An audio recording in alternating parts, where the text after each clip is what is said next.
রাজনীতির পক্ষ থেকে শুরু করে আজ পর্যন্ত শব্দ এবং বাক্য উচ্চারণে একত্রে থাকতে পেরেছি, এটা একটি সৌভাগ্যের ব্যাপার।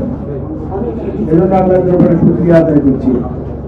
আছেন আমাদের প্রিয় সহযোদ্ধা কমিশনার জনাব আবুল বাশার, আকবর মোজাম্মেল হক সহ যে সকল নেতৃবৃন্দ এখানে উপস্থিত আছেন, বক্তব্য দিয়েছেন এবং সামনে যারা আছেন অনেক ধৈর্য ধরে দীর্ঘ সময় ধরে একটা দমবন্ধ করা পরিস্থিতির মধ্যে অপেক্ষা করছেন, তাদের প্রতি কৃতজ্ঞতা।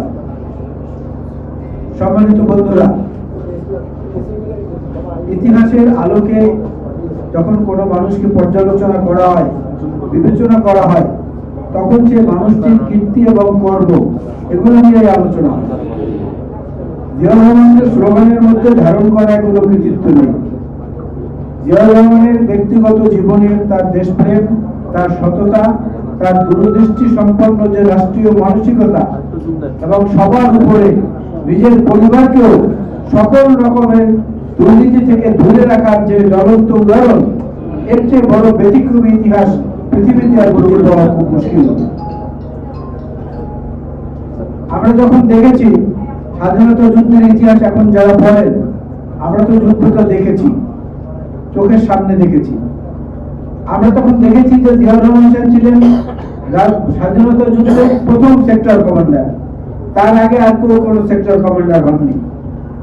এরপরে তিনটি ফোর্স গঠিত হলো, জেড ফোর্স, কে ফোর্স এবং এস ফোর্স।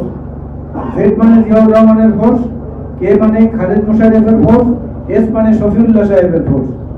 জিয়াউর রহমান সাহেবের ফোর্সটি প্রথম হয়েছিল জেড ফোর্স, তার 2.5 মাস পরে অন্য সেনাপতিদের ফোর্সগুলো হয়েছে। ঘোষণাটা এসেছিল তার মুখ থেকে। সেই ক্ষেত্রে যদি দেখেন তাহলে তিনি অদ্বিতীয়। দেশপ্রেমের ক্ষেত্রে ওনার দেশপ্রেম নিয়ে যে কোনো নিখাত এবং কোনো নির্ভেজাল আলোচনা আজ পর্যন্ত হয়েছে এমনটা আমাদের কাছে মনে হয় না। কারণ কোনো মানুষই সমালোচনার ঊর্ধ্বে না। পৃথিবীর সমস্ত মানুষ আমরা সৃষ্টিগত কারণেই, আল্লাহর সৃষ্টির রহস্যের কারণেই, আমরা ফেরেশতাও না, আমরা ইবলিসও না। আমাদের মধ্যে ভুল ত্রুটি থাকবেই, কিন্তু ভুল ত্রুটি সতর্কতার সঙ্গে এড়িয়ে যাওয়া এবং সেটাকে দূরে ঠেলে রাখার চেষ্টা করে দেওয়া প্রাণপণে, এটার একমাত্র উদাহরণ হচ্ছেন আমাদের সামনে শহীদ জিয়াউর রহমান।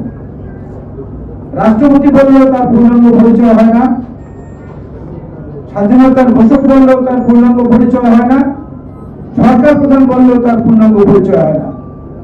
আমরা অনেকেই জানি না 1979 পার্লামেন্টে জিয়াউর রহমান সাহেব মওদুদ আহমেদের সঙ্গে যোগাযোগ করে তাকে ডেকে বিরোধী দলের একটি ককাস তৈরি করে দিয়েছিলেন, যাতে সরকারের সমালোচনা করা যায়। গুরুভাইরা, আমরা এবং এই বাসার ভাই সহ অন্যান্য আরো যারা আছেন অনেকে সাক্ষী।